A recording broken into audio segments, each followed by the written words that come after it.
기도하겠습니다. 이 시간 정연대학 번신 예배 가운데 나오신 여러분들을 한 분 한 분들 진심으로 축복하고 환영합니다. 이 시간 먼저 완전하신 주님 앞에 찬양하며 나갔으면 좋겠습니다. 예배합니다. 찬양하시겠습니다.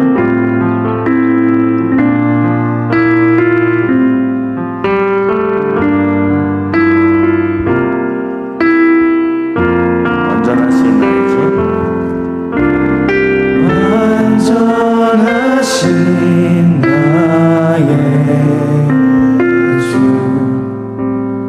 그의 길로 나 인도하소서. 행하신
많이 삼고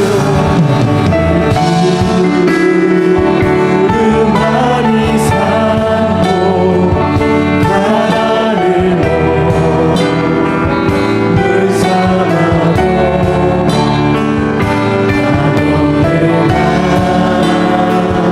하나님의 사랑 다 기록할 수 없는 하나님 크신 하나님의 크신 사랑 그 어찌나 쓰다 저 안으로 비싸도 채우지 못 하나님 크신 사랑을 크신 사랑을 증량나무 안에 영원히 변치 않는 사랑 성도여 찬양 하나님 크신 사랑 하나님 크신 사랑을 증량나무 안에 영원히 변치 않는 사랑 성도여 찬양 이 시간 마지막 고백을 나가 하나님의 크신 사랑을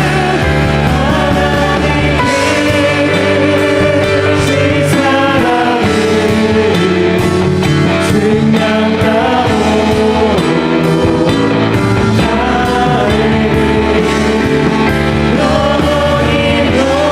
영원히 변치 않는 사랑 성도여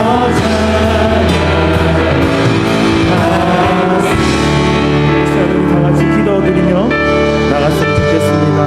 시간 기도드릴 때 영원히 변치 않은 하나님의 사랑, 저 하늘 높이 쌓아도 채우지 못할 그 하나님의 사랑을 우리 중심 가운데, 우리 마음 가운데 가득 채워달라고 기도했으면 좋겠습니다. 또한 이 시간 예배 시간을 통해 하나님께서 우리를 향한 그 마음을 깨닫는 귀한 시간 되게 해달라고 이 시간 다 같이 합심하며 기도하며 나갔으면 좋겠습니다. 다 같이 기도하며 나가겠습니다.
함께 기도하시고 이하은 자매님 나오셔서 우리를 대표하여 기도하시겠습니다.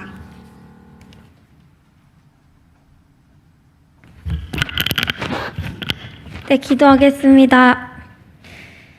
사랑해 주님 감사합니다. 코로나 장기전으로 인해서 갈급한 우리를 오늘도 은혜로 이 예배장에 불러주시고 주님의 강격함으로 예배하게 해주심에 감사드립니다. 또한 일주일 동안 우리를 지켜주시고 각자의 처한 삶과 상황을 통해 크신 하나님을 알아가게 해주셔서 감사합니다. 그리고 십자가의 사랑으로 우리를 구원해 주신 은혜에 감사합니다. 그럼에도 불구하고 우리가 삶 속에서 하나님이 없는 것처럼 살아가고 말씀이 삶이 되지 못한 채 세상과 똑같이 이생의 자랑과 안목의 정욕을 쫓아서 영적인 눈을 감고 살았던 죄악을 회개합니다. 우리를 용서해 주시옵소서. 또한 한국교회의 제약을 회개합니다. WCC 종교다원주의에 무분별하게 가담하고 이 땅에서 빛과 소금답게 살아가지 못하며 기도로 쉬었던 한국교회의 죄를 용서해 주시고 한국교회가 다시 한번 복음의 열정과 십자가의 사랑과 기도의 무릎을 회복하여 밤낮으로 부르짖으며 세상 속에서 빛과 소금의 역할을 감당하게 하시고 우리의 삶과 이 나라의 부패한 제약들을 속히 돌이켜 주님께로 향하게 하여 주시옵소서. 또한 코로나로 인해 고통받고 있는 지체들을 위해 기도합니다. 코로나로 인해 경제적으로 어려움을 겪는 지체들을 돌보아 주시고 그들의 필요를 채워주시며 코로나의 장기전으로 인해 영적 침체에 빠져있는 형제 자매들을 회복시켜 주시옵소서. 우리가 먼저 예배의 회복과 삶의 회복을 경험하며 주님의 손과 발이 되게 하여 주시옵소서. 오늘 이 예배 자리 가운데 나아갈 때 우리의 보좌와 우리의 우상과 세상을 향한 우리의 생각들을 내려놓고 우리를 사랑하시고 불러주신 하나님을 인격적으로 만나는 시간 되게 해 주시옵소서. 말씀 전하시는 목사님을 붙들어 주셔서 시대에 합당한 복음의 나팔을 불며 하나님의 말씀을 가감없이 대언하게 하여 주시옵소서. 온전히 주님 기뻐하시는 예배 되길 간절히 소원하며 이 모든 말씀 예수 그리스도의 이름으로 기도드립니다. 아멘.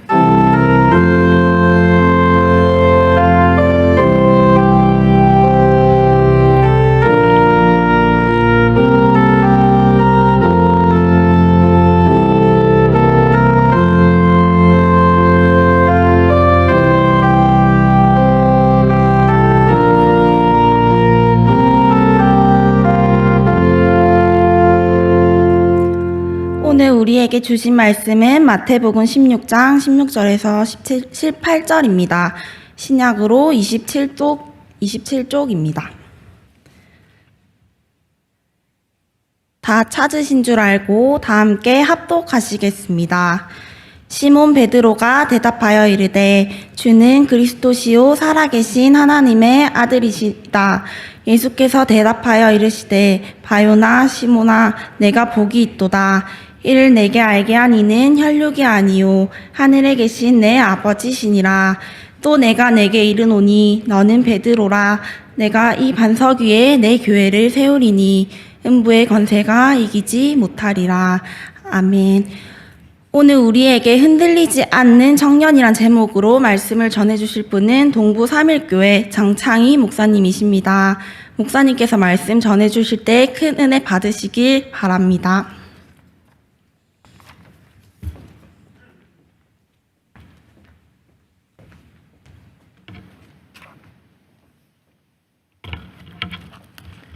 할렐루야. 반갑습니다. 오늘 하나님께서 너무너무 사랑하시는 우리 대한교회의 말씀으로 교제할 수 있도록 하나님께서 불러주시고 또 우리 허락해 주신 우리 존경하는 목사님 그리고 당회원들께 감사를 드리고 특별히 우리 청년들께 감사를 드립니다. 우리 청년들 어디 앉아 계십니까? 이쪽입니까? 그쪽에. 우리 대한교회는 제법 청년들이 많네. 부럽습니다. 고맙습니다. 한번 기도하고 시작하겠습니다. 하나님 아버지, 이 시대에 하나님께서 사용하실 사람을 찾고 계시는데 우리 대한교회 청년들이 주님의 합당한 주님의 종들이 되게 하여 주옵소서.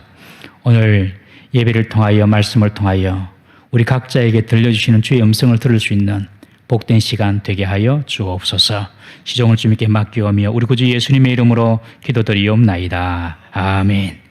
우리 예배 중이지만 우리 청년들을 격려하는 뜻으로 한번 박수로 한번 격려하겠습니다. 감사합니다. 오늘 청년 헌신 예배를 드리는데 여러분 우리가 꼭 기억해야 할 것은 우리가 누구에게 헌신하는지를 분명히 알아야 됩니다. 내가 누구에게 지금 봉사하는가? 내가 누구에게 헌신하기 위하여 지금 이 헌신 예배를 드리는가? 비단 청년뿐만 아니라 우리 모든 성도님들도 어떤 일들을 사역하고 헌신할 때에 내가 지금 누구에게 헌신하고 누구에게 봉사하는가? 이것을 분명히 아셔야 합니다. 목사님 보고 봉사하면요, 목사님 싫으면 그때부터 봉사 안 합니다. 장로님 보고 봉사하고 헌신하면 장로님이 마음에 안 들면 그때부터 봉사 안 하고 헌신 안 합니다. 여러분, 사람 보고 봉사하면 그 사람이 마음에 들 때는 합니다만은 그 사람이 싫어지면 봉사가 안 돼요. 내가 누구에게 헌신하고 봉사하는가? 오늘 헌신 예배 드리는데 내가 누구에게 헌신할 것인가 분명히 아셔야 됩니다. 우리 예수님께서 부활하시고 난 이후에 디비라 바닷가로 갑니다. 그곳에서 예수님을 부인하고 도망갔던 베드로를 만나지요. 베드로에게 예수님께서 새롭게 사명을 주시기 전에 내 양을 치라, 내 양을 먹이라, 어린 양을 치라, 이런 사명을 주시기 전에 예수님께서 베드로에게 물으신 질문, 그 3번의 동일한 질문을 하셨어요. 어떤 질문이죠? 네가 나를 사랑하느냐? 딱 한 질문 하셨어요. 네가 나를 사랑하느냐? 누구 사랑하는 마음으로 목양할 거냐 말이죠. 네가 누구를 사랑하냐? 누구를 보고 목양을 할 거냐? 나를 사랑하냐? 이 3번 물으셨어요. 여러분, 교사들이 봉사하지 않습니까? 우리 선생님들도 많을 텐데, 주일학교 선생님들이 봉사를 할 때에 아이들이 좋아서 헌신한다, 내가 아이들에게 헌신한다 봉사하면요, 아이들 때문에 상처받으면 봉사 못합니다. 얼마나 요새 주일학교 학생들이 상처 잘 주는지 아십니까, 여러분? 토요일 날 선생님 만나가지고 피자 시켜 먹고, 그리고 통닭 시켜 먹고, 실컷 선생님 부려먹고, 내일 꼭 만나자 몇 시에 철떡같이 약속을 하고, 그 다음날 주일날 되어서 전화 때리면 쌩 까고, 전화 꺼두고, 선생님 전화도 안 받고, 그러면 선생님 얼마나 마음에 상처가 되는 줄 아십니까, 여러분? 그러면 내가 이 교사 일을 계속 해야 되느냐? 그렇게 생각이 들 수가 있는 거예요. 여러분, 교사 일도 아이들 보고 하는 거 아닙니다. 주님 사랑하는 마음으로, 주님 바라보고 하는 것인 줄 믿으시기 바랍니다. 우리 어떤 분들은 보면요, 봉사하고 헌신하는데 자기 만족을 위해서 하시는 분이 계세요. 자기 기쁨을 위해서 하시는 분이 계세요. 그런데 그런 분들은 봉사하다가 자기 만족이 이제 안 되고 자기에게 기쁨이 없어지면 봉사 헌신 다 끊어버립니다, 여러분. 연말만 되면 교회마다 아리를 해요. 어떤 아리를 하느냐? 교육자들이 내년 봉사자들을 위해서 전화를 돌립니다. 집사님, 이번에 좀 교사 좀 하시지요. 이번에 좀 목자 좀 하시지요. 구역장 좀 하십시오. 그러면서 막 전화를 돌려요. 우리 대한교회는 안 그렇죠? 다 자원해서 하시죠, 그죠? 예, 그럴 줄 믿습니다. 그런데 교회마다 연말만 되면 교사 좀 한 해만 더 해주세요. 이러면서 막 교육자들이 전화를 돌립니다, 여러분. 여러분, 왜 그렇습니까? 내가 누구에게 헌신하는지, 내가 누구에게 봉사하는지 몰라서 그렇습니다. 만약에 여러분들에게 청와대에서 전화가 걸려왔어요. 이번에 장관 좀 맡아주시겠습니까? 이번에 무슨 정부 강요로 일을 좀 해주십시오 하면 내 능력이 있든 없든 상관없이 일단 예, 오케이 해놓고 그 다음부터 일을 준비할 거 아닙니까, 여러분? 우리가 섬기고 헌신하고 봉사하는 분이 누구인지 우리가 분명히 알아야 합니다.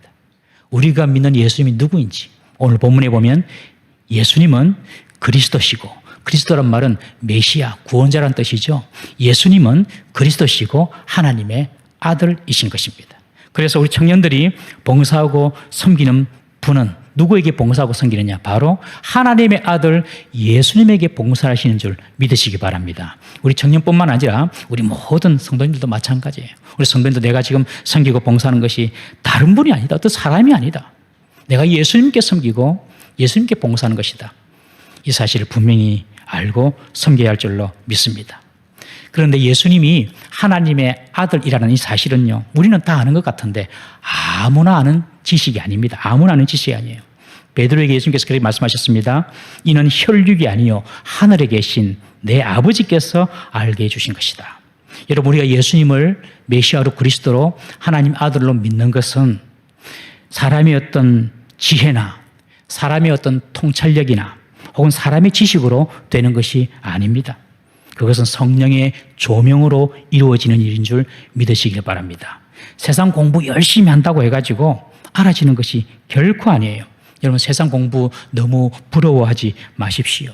한국 사람들은 유교 문화가 이렇게 우리 한국에 있지 않습니까? 그래서 학벌 이런 거 지나치게 염두하고 그걸 지나치게 중요하게 생각합니다. 여러분, 다 별거 없습니다. 50살 넘어가고 60살 넘어가니까 제가 이제 50이지 막 넘어가니까 막은 아니죠. 조금 더 지났죠. 그러니까 막 이렇게 막 기억이 안 나요. 아침에 무슨 생각을 했는지 생각이 안 나요. 설교할 때도 옛날에 30대 때는 그냥 설교를 그냥 따발총처럼 따다다 했는데 이제는 안 보면 기억이 안 나요. 50세, 60세 지나면요, 기억력도 감퇴하고요. 알고 있는 지식도 다 까먹어요. 그리고 지금 계속 새로운 지식이 나오니까 여러분, 나이 들면요, 다 그것을 겁니다. 오히려 나이가 들면 그냥 인생을 살다가 지식을 터득하게 됩니다, 여러분. 동의하시죠? 아닌가, 예? 한 60, 70, 80 인생을 살보면 대충 나옵니다. 세상 지식에 대해서 빤해집니다, 여러분. 아주 유명한 이야기가 있잖아요. 어떤 할머니께서 외국인과 버스 정류장에 있는 벤치에 앉아 있는데 멀리서 보니까 그 할머니와 그 외국인이 막 대화를 하는 거예요. 저 할머니는 영어 한자 모르는 할머니인데 막 대화를 하고 있어요. 그 외국인과. 그래 가까이 가서 들어보니까 할머니가 이런 말 합니다. What day? 그러니까 외국인이 Monday. 그러니까 할머니가 하는 말이 birthday. 그러니까 그 외국인이 하는 말이 Happy birthday. 그러니까 그 할머니 하는 말이 아이데이, 말버스데이. 이거 웃어야 되는데, 이거. 영어를 모르셔서 웃으시는군요. 그러니까 이 할머니가 이 외국인과 막 주고받는 대화를 하는 거예요. 여러분, 나이 들면요, 세상 지식 어느 정도 다 통달합니다, 여러분. 대충 압니다. 그러나 믿음은, 예수 그리스도를 믿는 믿음, 그리고 그분이 누구인지 아는 믿음은요, 세상의 학문이나 지식이나 공부로 절대로 알 수가 없는 신령한 지식인 줄 믿으시기를 바랍니다. 여러분, 우리가 예수님을 그리스도로 믿고 나의 구원자로 믿고 하나님의 아들로 믿는 것, 이게 대단한 축복이에요. 그리고 우리가 천국이 실존하는 공간인 것을 알고 믿는 것, 이것은 대단한 것입니다. 세상 사람들이 아무리 공부해도 이것을 알 수가 없어요. 우리의 믿음이 때로는 우리 부모님도 모를 수도 있고요. 내가 믿는 믿음이 내 아내도 모를 수도 있고 내 남편도 모를 수가 있고 내 자녀도 모를 수 있는, 그들에게는 감추어진 복음이고 믿음일 수가 있는 것입니다. 여러분, 그래서 천국은 밭에 감추어진 보화와 같다, 그렇게 말하지 않습니까? 여러분, 감추어지신 거예요. 복음의 비밀은 모든 사람이 다 듣고 알아라고 주어진 것이 아닙니다, 여러분. 제한되어 있어요. 우리 데살로니가 후서 3장 2절 말씀 한번 읽어보겠습니다. 한번 띄워주시겠습니까? 데살로니가 후서 3장 2절 띄워집니까? 제가 읽어드릴게요. 또한 우리를 부당하고 악한 사람들에게서 건지시옵소서 하라. 믿음은 모든 사람의 것이 아니라. 한번 따라해 볼까요? 믿음은 모든 사람의 것이 아니라. 예, 우리는 모두에게 복음을 전하지만 다 그들이 우리의 복음을 받는 것이 아닙니다. 모든 사람의 것이 아니에요. 그런데 우리들이 이 복음을 알고 예수님이 누군 줄 알고 믿고 있다는 거예요. 대단한 특권이고 은혜인 줄 믿으시길 바랍니다. 특별히 우리가 이런 예수님을 섬기고 헌신할 수 있다는 것이 복인 줄 믿으십시오. 특별히 청년 때에 예수님을 알면 그 인생이 바뀝니다, 여러분. 청년 때 예수님을 알면은 앞날 이상한 일 당할 거 전부 다 스킵합니다, 여러분. 청년 때 예수 믿는 것이 얼마나 중요한지 몰라요. 예수님은요, 청년들을 참으로 귀하게 생각합니다. 그리고 청년들이 드리는 헌신을 너무너무 소중하게 여깁니다. 예수님의 제자들 다 청년이었어요. 예수님의 제자들. 베드로만 결혼했지 나머지는 다 미혼의 청년이었어요. 그 청년 예수님의 제자들이 세상에 복음이 들어오게 하지 않았습니까, 여러분? 서울에 보면 합정동에 있는데 그 합정동에 양화진이라는 곳이 있습니다. 아마 많이 아실 것인데 그 양화진은 조선시대에 강을 건너는 나루터였어요. 나루터였는데 19세기 후반부터 조선에 들어온 개신교 선교사들의 그곳에서 묻히기 시작했습니다. 그래서 지금은 선교사 묘지가 있는 곳이 양화진입니다. 그런데 19세기 중후반에 우리나라에 들어온 그 선교사들의 평균 연령대가 20대 중후반, 30대 초반입니다. 정말 파릇파릇할 때 청년들이 우리나라에 들어와 가지고 복음을 전했던 거예요. 그래서 이 대한민국이 세계 선교 역사에 없는 부흥을 이룰 수가 있었던 것입니다. 여러분, 청년들이 얼마나 중요한지 모릅니다. 예수님은 또한 청년들을 특별하게 보신다는 것을 기억해야 됩니다. 우리 청년들은 청년 때 여러분들을 예수님은 특별하게 보고 계세요. 예수님의 공생의 기간 중 안에 예수님은 많은 기적을 행하셨습니다. 그 중에 죽은 자를 살리는 기적을 행하셨어요. 어떤 분들은 예수님이 죽은 자를 살렸다. 이건 불가능하다. 불가능한 말도 안 되는 일이다. 그래서 나는 예수님 못 믿겠다. 그렇게 말씀하시는 분이 계시는데 뒤집어서 생각해 보면 불가능한 일을 행하실 수 있는 분이니까 우리가 믿는 것입니다.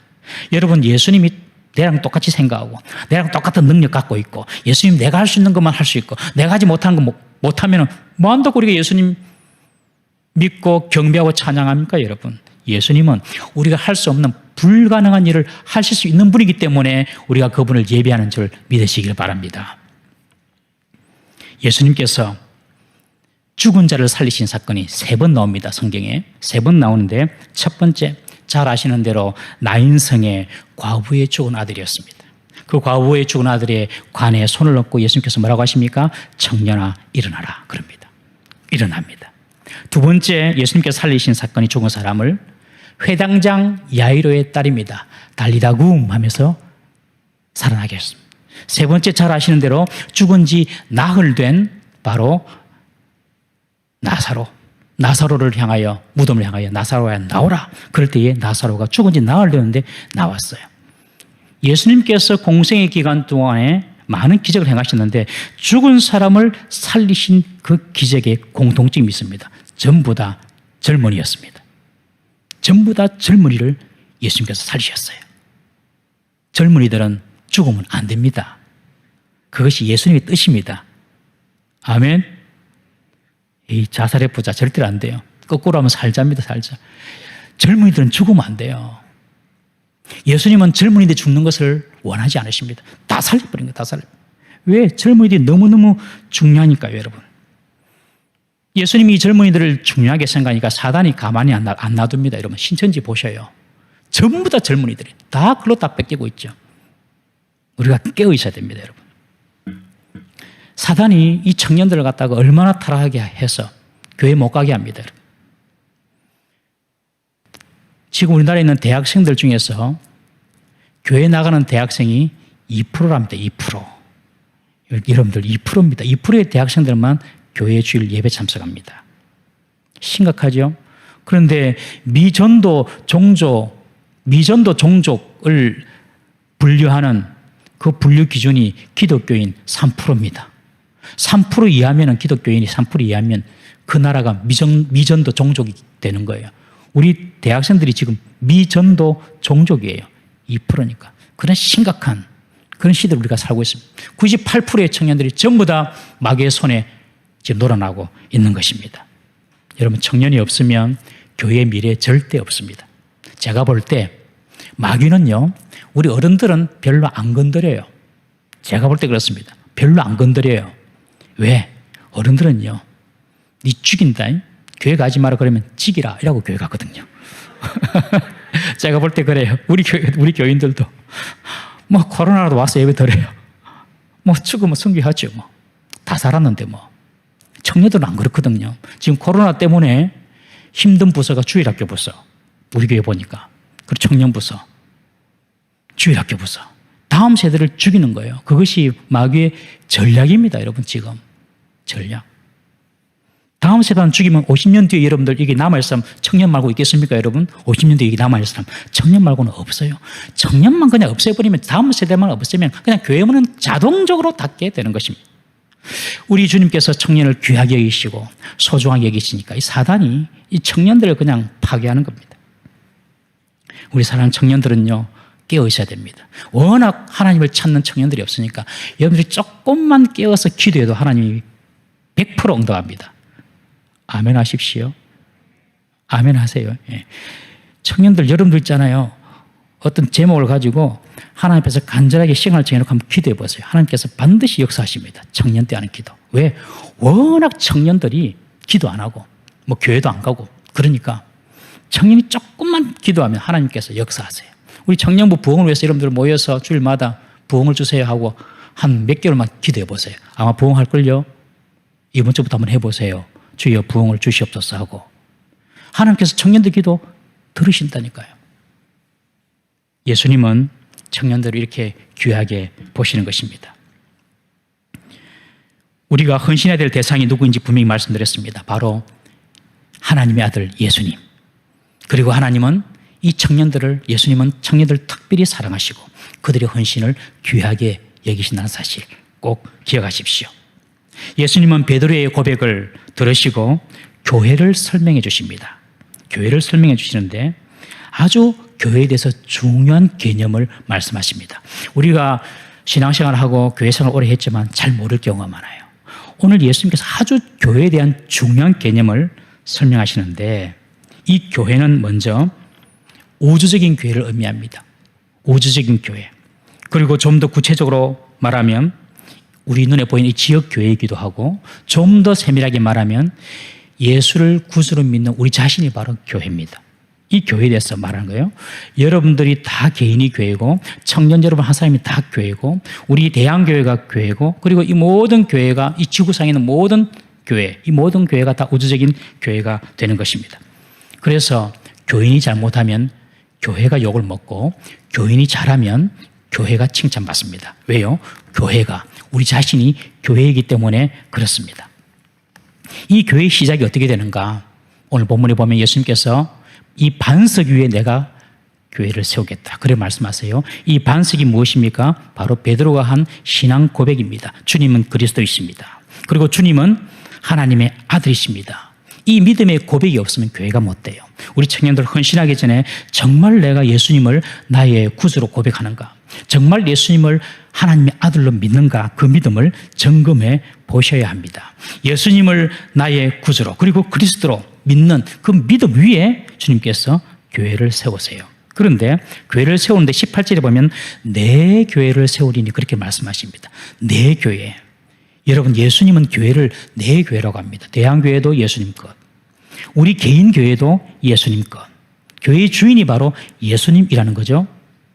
장로교회라고 해서 장로가 주인이 아니고 감독교회라고 해서 목사가 주인이 아니고 회중교회라고 해서 성도가 주인이 아니더라는 것입니다. 어떤 교회든지 교회의 주인은 바로 예수님이십니다.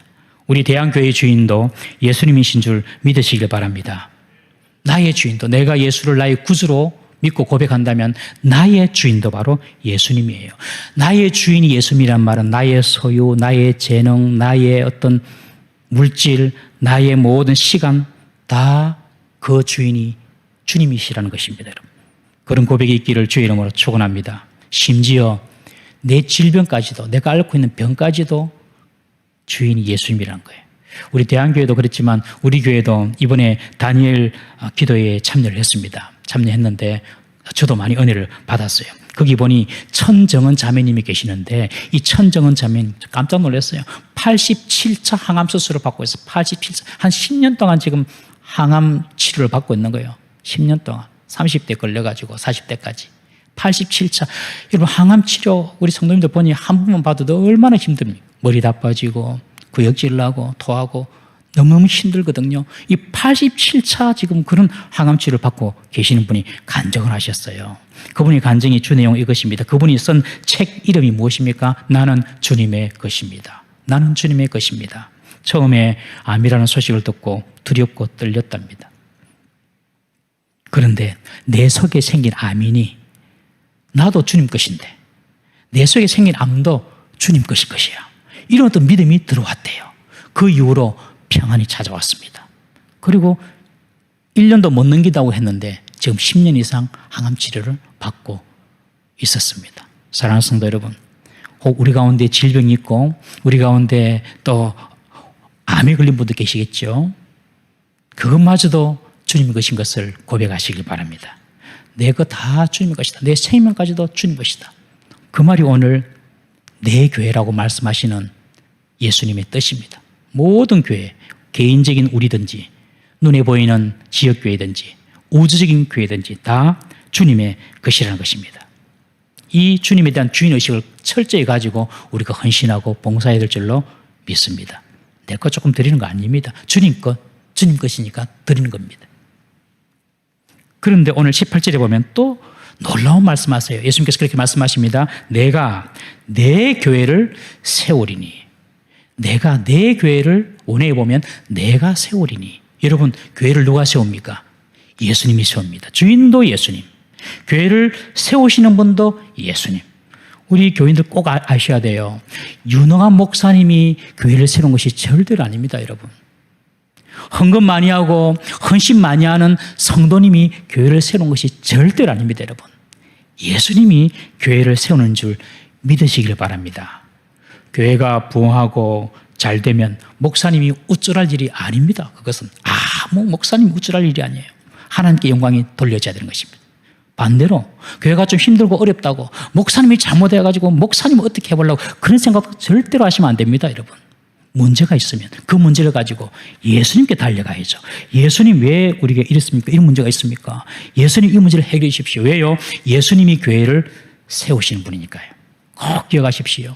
교회는 사람이 세우는 것이 아니라 예수님이 세우시는 것입니다. 그래서 오늘 본문에 예수님께서 내가 내 교회를 세운다 그렇게 말씀하지 않습니까? 이 사실을 분명히 이해하고 믿으시는 우리 대한교회 성도님들, 우리 청년들 되시기를 주의 이름으로 축원합니다. 우리 청년부도 누가 세운다고요? 회장이 세웁니까? 아닙니다. 임원들이 아닙니다. 예수님이 세우시는 거예요. 그러니까 모임에는 청년부의 모임에 항상 우리 청년부를 주님께서 세워달라고 부르짖고 기도해야 할 줄로 믿습니다. 그러면 주님께서 반드시 세워주십니다. 주님의 교회고 주님이 세우시는 교회인데 그런데 대적이 있습니다. 오늘 본문에 보면 음부의 권세가 있습니다. 음부의 권세, 마귀의 권세죠. 교회를 무너뜨리기 위하여 공격하는 마귀의 공격, 음부의 세력이 있다는 것입니다. 여러분 교회 역사적으로 볼 때에 음부의 권세는 항상 교회를 대적해 왔습니다. 정치적으로든지 혹은 문화적이라든지 늘 교회를 대적해 왔습니다. 기독교 초창기 시절인 로마 시대 때부터 박해가 시작되어서 현대까지도 음부의 권세가 교회와 복음을 대적하면서 핍박하고 있어요. 중국에서는 공산당에서 인가하지 않는 교회는요 불도저로 밀어버립니다. 여러분들 뉴스에 보셨죠? 저도 신문에서 봐서 그냥 와서 밀어버려요, 교회를. 우리 한국은 어떻습니까? 남방 한계선, 북방 한계선 2km, 2km, 4km. 남쪽과 북한 4km 떨어졌습니다. 4km 떨어진 저 북한에서는 성경책만 소지해도 사형을 당할 수 있는 곳이 되었습니다. 정치가 교회를 갖다가 이렇게 옥죄고 대항하는 거예요. 정치제도뿐만 아니라 문화적, 사상적으로도 기독교 가치관이 위협받고 공격받는 시대입니다. 기독교의 유일성을 부정하는 종교다원주의. 아시다시피 이미 천주교는 종교다원주의를 다 인정했어요. 구원의 길이 십자가 아니라도 다 있다. 어디든지 구원의 길이 있다. 다른 종교 다 열어놓았습니다, 여러분. 낙태를 찬성하고 동성혼에 찬성해야 생각이 좀 있는 사람 같고 좀 고상한 사람 같고 사고가 열리는 사람 같고 그런 사람들이 좀 관대해 보이는 사람 같고 이런 시대를 우리가 살고 있습니다. 그래서 교회를 신앙하는 사람은 교회를 개독이니 꼴통이니 이렇게 비하하고 미워하는 시대입니다. 그러나 여러분 그런 이야기를 듣더라도 절대로 이상히 여기지 마십시오. 요한 1서 3장 13절에 보시면 형제들아 세상이 너희를 미워하여도 이상히 여기지 말라. 여러분 세상은 당연히 우리를 미워하게 되어 있어요. 이상하게 여길 필요가 없어요. 세상이 하는 일입니다. 하나님의 백성을 그리고 교회를 핍박하는 것은 이상히 여길 필요가 없어요. 그러나 우리가 분명히 알아야 될 것, 오늘 이 말씀이 설교의 포인트입니다. 분명히 알아야 될 것, 음부의 권세가 결코 이기지 못한다는 사실입니다. 교회를 음부의 권세가 절대로 이기지 못한다. 이 사실을 꼭 기억하셔야 됩니다. 예수님께서 그렇게 말씀하셨어요. 음부의 권세가 교회를 이기지 못한다고.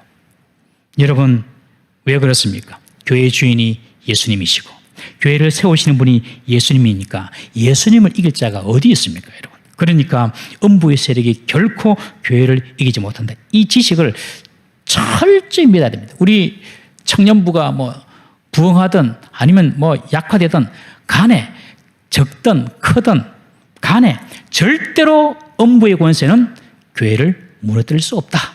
이 사실을 철저하게 믿어야 됩니다. 이 지식을 갖고 있는 것이 중요합니다. 이 지식. 여러분 지식대로 사람들은 믿습니다. 그리고 생각대로 사람들은 믿습니다.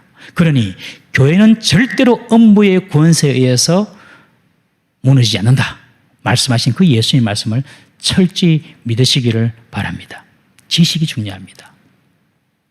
돌아온 탕자 이야기 다 아시죠?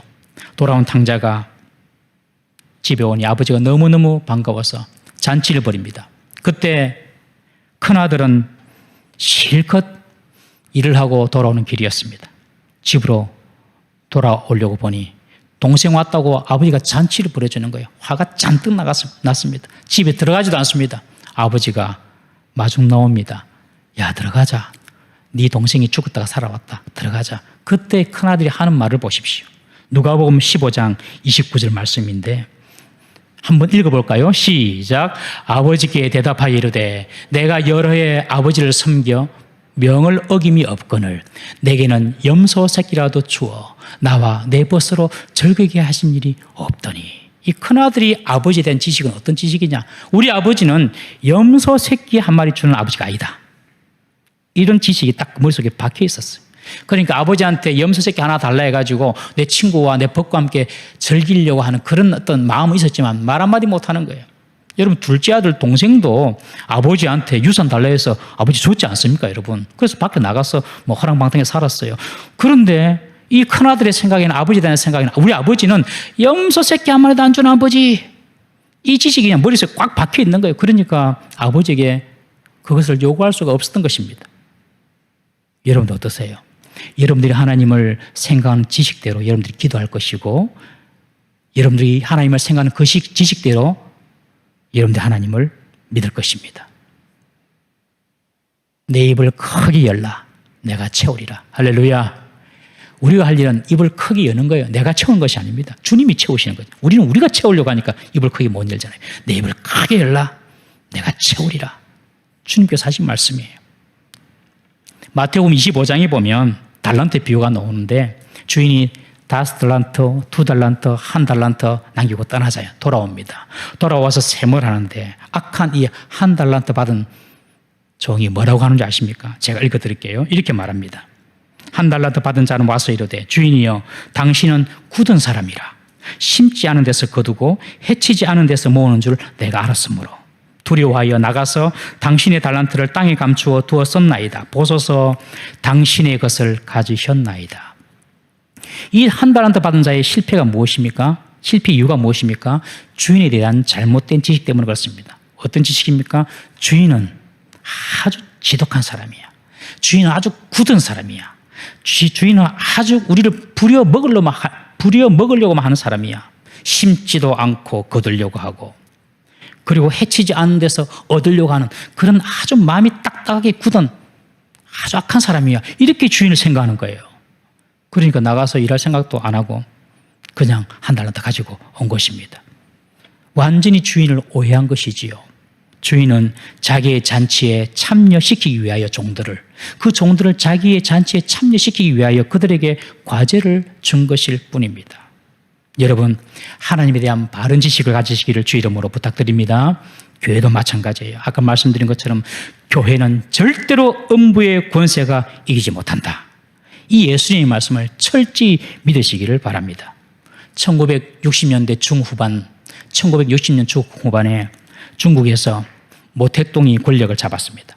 모택동이 권력을 잡고 소위 문화 대혁명이라는 캐치프레이즈를 걸고 전 근대적인 문화와 자본주의를 타파하고 공산주의, 사회주의의 이상을 실현하자 하면서 개혁을 일으켰어요. 그것이 이름이 참 좋죠. 문화대혁명. 문화대혁명, 말이 문화지 사람 다 죽이는 거예요, 그냥. 이때 선교사들 다 쫓겨났습니다. 외국인 선교사들 중국에서 다 쫓겨나고 교회는 다 문을 닫고 성도들은 다 흩어졌습니다, 여러분. 그때 교회가 없어진 줄 알았어요. 그런데 10년이 지났습니다. 10년 뒤에 모택동이 죽고 난 이후에 보니 교회가 스물스물 생기는 거예요. 성도들이 삼삼오여 모이는 거예요. 알고 보니 교회가 없어진 것이 아니라 이들이 가정으로 다 섬에 들어가서 가정에서 10년 동안 예배드리면서 믿음을 지켜온 것입니다. 지금도 북한에서는 지하교회 성도들을 10만에서 20만으로 추정하고 있는데 이들은요 어떻게 사는지 아십니까? 복음을 위하여 산으로 올라갑니다.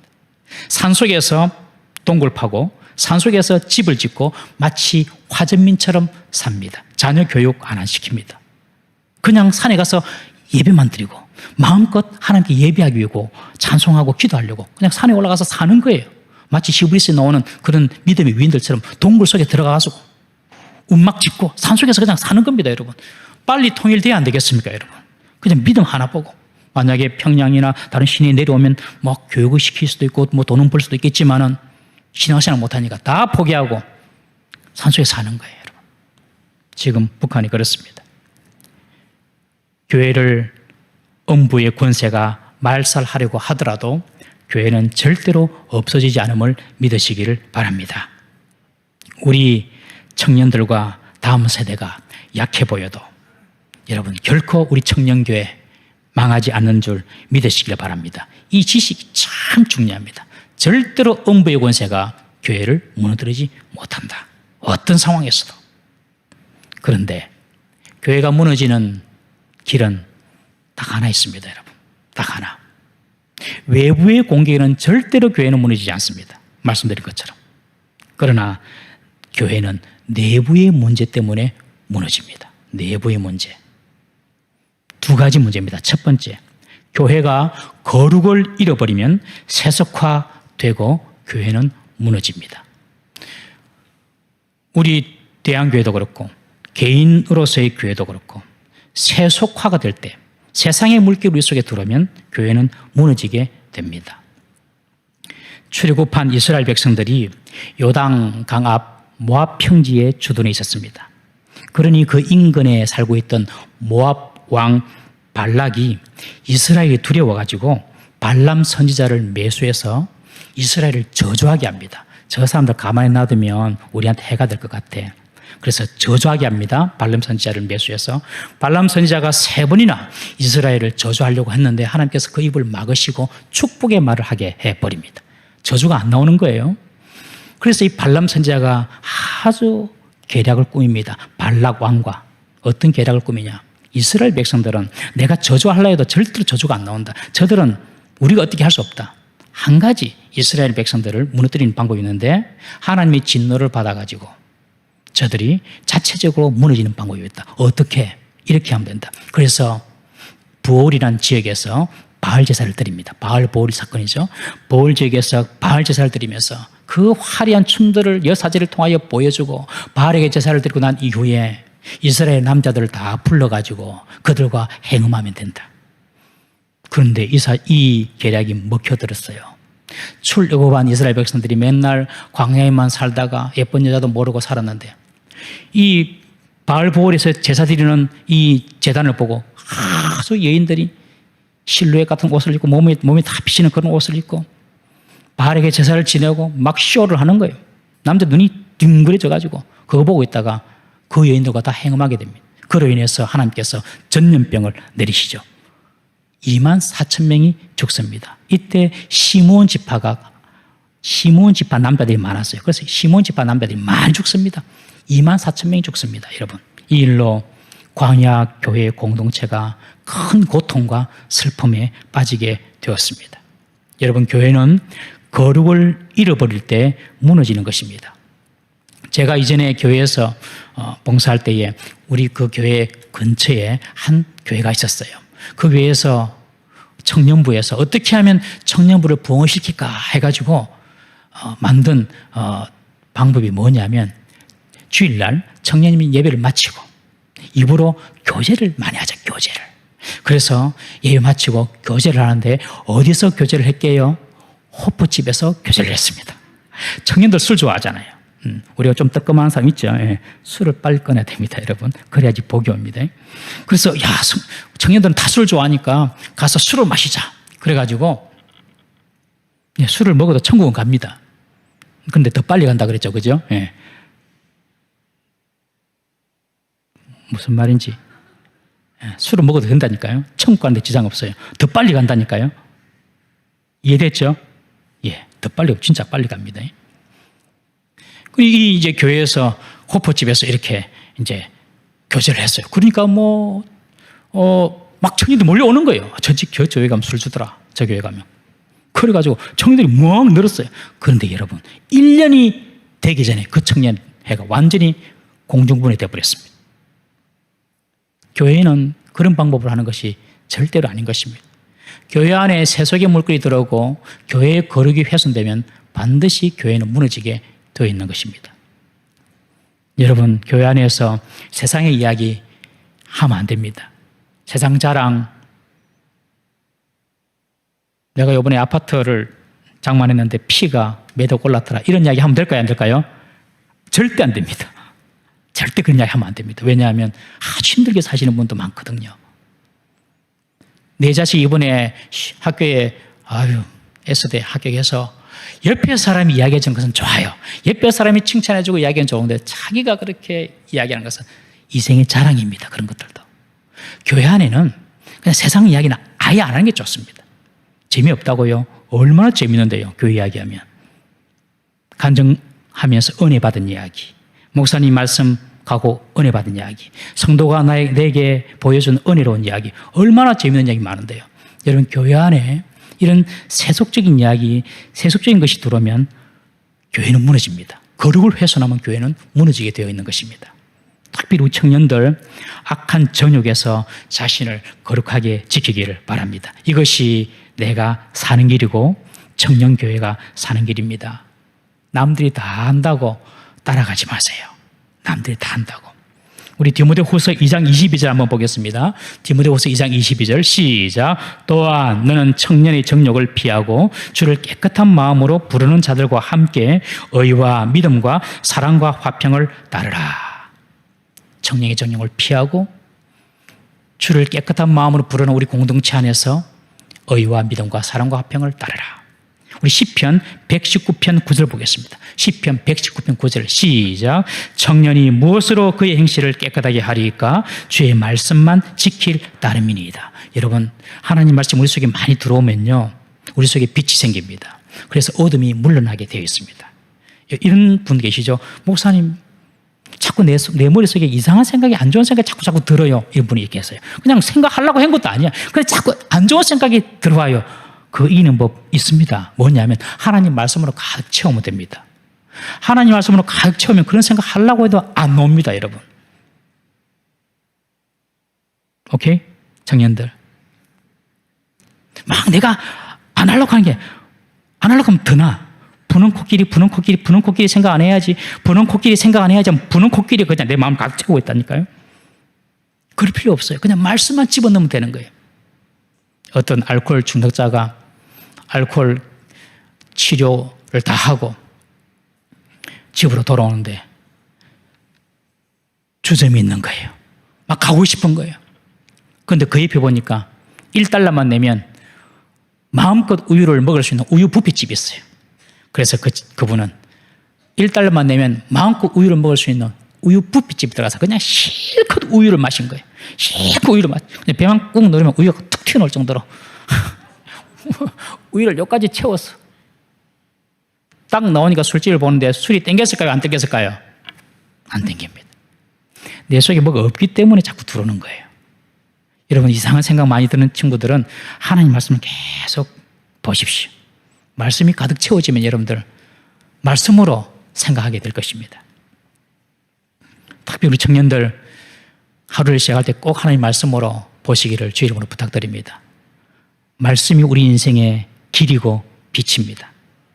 내 인생은 왜 자꾸 꼬일까? 내 인생은 뭐 좀 이렇게 시원히 들어서 좀 팍 좀 안 열릴까? 방법이 하나 있어요. 말씀을 가까이 하십시오. 내일부터 꼭 큐티하십시오. No Bible, no breakfast. 나름대로 정해놓고 밥 먹기 전에 반드시 성경 본다. 성경 안 보면 밥 내 입에 안 넣는다. 이런 결심 해보시기를 바랍니다. 잘 되는 길입니다. 복 받는 길입니다, 여러분. 말씀 말고는 이길 수 있는 길이 없습니다, 여러분.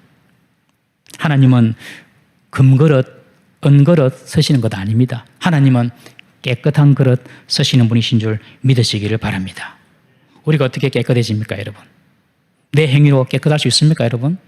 세상에 바람 그릇만 내디면 온갖 악한 것이 많은데 어떻게 우리가 우리 자신을 깨끗하게 합니까? 그리스도의 십자가 밑으로 나가는 것입니다. 늘 그리스도의 십자가 밑으로. 실수하면은 또 십자가 밑으로. 또 실수했으면 또 십자가 밑으로. 여러분, 의인은 넘어지지 않는 사람이 아니라 7번 자빠져도 8번째 일어나는 사람이 의인인 줄 믿으십시오.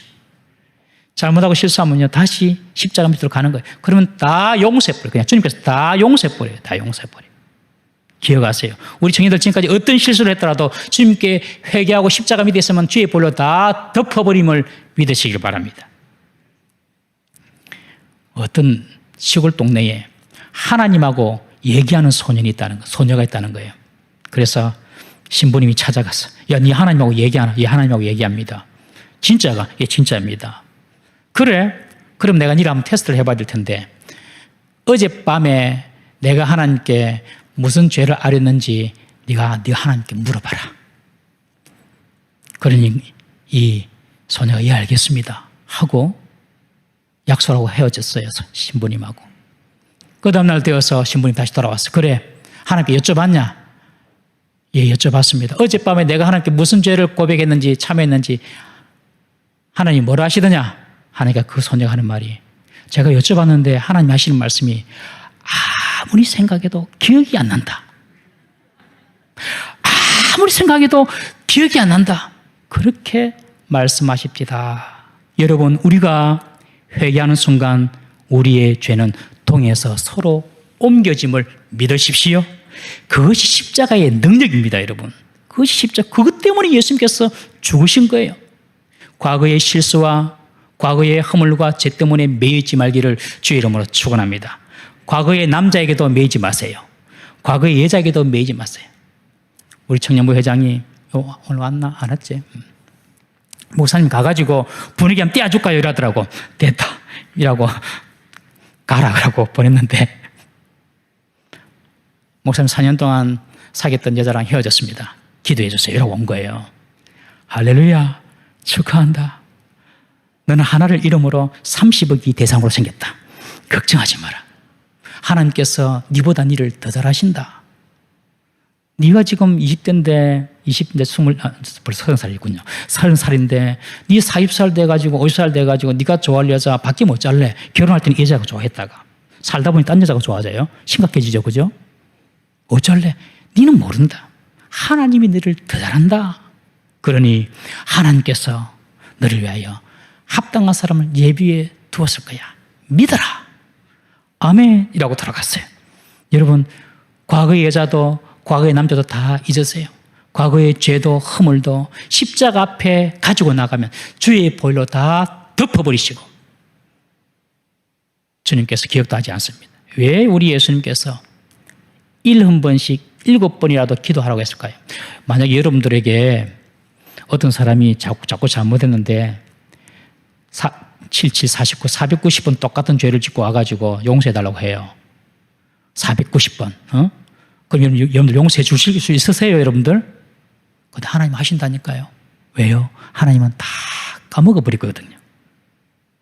우리가 회개하는 순간 우리 죄를 다 하나님께서는 덮어버리시고 잊어버리시거든요. 그래서 우리가 거룩한 비결은 다른 것이 아닙니다. 날마다 십자가 아래로 나가는 것인 줄 믿으시기를 바랍니다. 우리 청년들 첫 번째 우리가 헌신할 것이 있습니다. 거룩에 헌신하시기를 주의 이름으로 부탁합니다. 하나님께서 반드시 보상해 주십니다. 꼭 보상해 주세요. 두 번째, 교회를 무너뜨리는 내부적인 요인이 있는데 그것이 바로 분열과 분쟁입니다. 분열과 분쟁. 우리 김 목사님도 이민사회에서 이민교회에서 오래 사역을 하셨기 때문에 잘 아시겠지만 이민교회는 양적으로 규모 면에서 큰 교회가 별로 없어요. 100명 정도 되면 아주 좋은 교회, 좋다기보다도 아주 괜찮은 교회, 100명 정도만 돼도.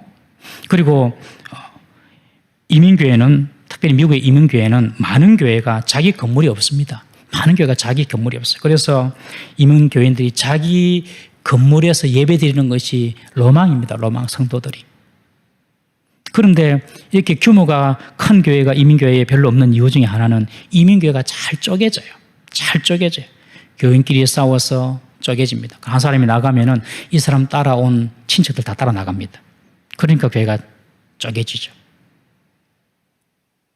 제가 이민교회 사역할 때 들은 이야기인데 뭐 가짜인 것 같기도 하고 진짜인 것 같기도 하고 어떤 한국교회에서 이민 한국교회에서 그렇게 고생하다가 자기 건물을 딱 마련했는데 건물을 다 마련하고 이제 마지막 강대상 카페트를 깔아야 되는데 카페트를 푸른색으로 깔을지 빨간색으로 깔지 그 논쟁이 붙은 거예요. 푸른색으로 깔자는 사람은 하나님 말씀이 강대상에서 이렇게 선포되니까 우리 말씀의 꼴을 상징해서 푸른색으로 깔자. 또 빨간색을 깔자고 하는 분들은 예수님이 보혈의 피가 흘러나와야 되니까 빨간색으로 깔자. 그래서 두 패로 나눠졌어요. 푸른 초장파, 붉은 보혈파 나눠졌어요. 그 결국 일치를 못 보고 두 개가 쪼개졌어요, 여러분. 제가 들은 이야기예요. 그런 이야기 많이 들어보셨을 거예요, 여러분. 여러분, 귀신을 섬기고 믿는 분들은 부적이라는 것을 항상 가지고 다닙니다. 부적. 그 부적을 대문에도 붙이기도 하고 현관에 붙이고 살기도 합니다. 이 부적의 의미가 무엇인지 아십니까, 여러분? 이 부적을 대문 현관에 딱 붙이는 것은 이 집에 귀신이 들어오지 말라는 것입니다. 왜? 이 집은 내 귀신이 살고 있으니까 너 귀신은 들어오지 마. 그것이 바로 부적입니다. 그러면 그 부적이 있는 집에 가서 너 귀신은 들어가지 않습니다. 왜? 그 집에는 다른 귀신이 살고 있으니까요. 귀신들도 질서가 있습니다, 여러분.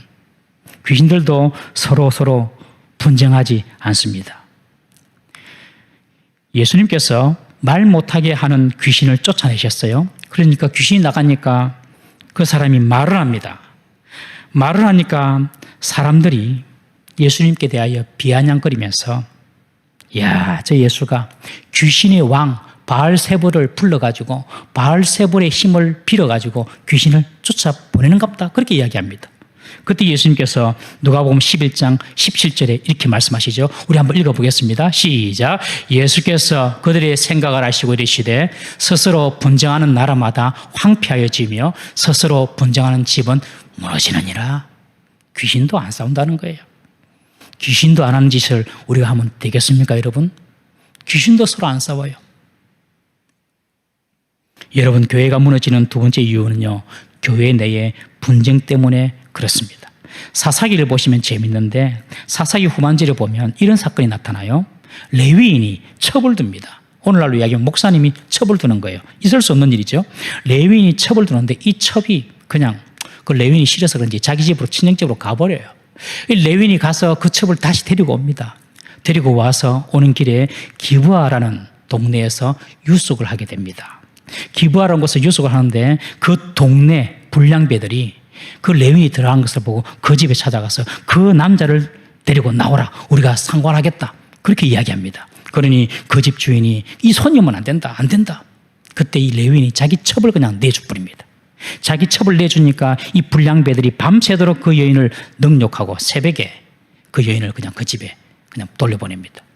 레위인이 아침에 보니 자기 첩이 죽었어요. 그 첩을 데리고 자기 집으로 돌아옵니다.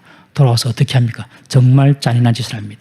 그 첩을 12조각으로 잘라냅니다. 시신을. 12조각으로 잘라내가지고 그 12조각 한 조각씩 한 지파에 다 보냅니다. 12지파에 다 보냅니다. 다 보내면서 내가 기브아에 있을 때 그 불량배들이 나에게 이랬다. 이러면서 다 고소하는 거예요. 12지파에게. 그 기브아 지역은 베냐민 지파 사람들이 살고 있었던 지역입니다. 그래서 이스라엘에 전면전이 일어나요. 11개 지파와 그리고 베냐민 지파 한 지파가 전쟁을 하게 됩니다. 11개 지파 40만 명하고 베냐민 지파 2만 5천 명이 전투를 합니다. 베냐민 지파 몰살당합니다. 600명 남자 남았습니다. 600명. 베냐민 600명이 남고 한 지파가 사라져버립니다. 이게 분쟁입니다. 안에서 일어나는 분쟁. 이런 안에서 일어나는 내분이 나면 교회는 무너지게 되는 것입니다. 성경에 보면 초대교회에 그렇게 많은 은사와 축복을 받았지만 바울은 그들의 영적인 상태를 젖먹이라고 규정한 교회가 있습니다. 너희들이 은사가 많고 너희들이 많이 한다 하지만은 내가 볼 때는 젖먹이야. 그렇게 말한 교회 어디일까요? 고린도 교회입니다. 고린도 교회는 은사도 많았어요. 능력도 많이 나타났어요. 그런데 고린도 교회는 크게 네 파로 나눠져 있었습니다. 게바파, 베드로파, 바울파, 아볼로파, 또 그리스도파, 무파, 난 아무 파도 아니다. 그러면서 여러 가지 파로 나눠져 있으면서 상대의 사람들을 멸시하고 질투하고 우리 파가 최고다, 우리 은사가 최고다 그러면서 자랑하면서 서로를 무시했어요. 분쟁이 일어났어요. 그런 교회를 향하여 바울은 젖먹이 교회다 그렇게 이야기합니다. 우리 청년들, 내보다 이쁜 자매가 교회 오고 내보다 멋진 형제가 교회 오면 수군거리지 않으세요? 화장실에서 쟤 누군데 왜 저리 예쁘노? 얼굴이 예쁜 거 보니까 머리는 비었을 거야. 남자가 왜 저리 멋있노? 사기꾼 아이가 저거. 근거 없이 비난하는 그런 언행들이 여러분들 공동체를 해치는 것입니다. 교회는 그리고 성도는 절대로 남에 대해서 평가하거나 판단해서는 안 됩니다. 여러분들의 입으로 다른 사람을 평가하고 판단하지 않을 때 하나님은 여러분들에게 복을 부어주십니다.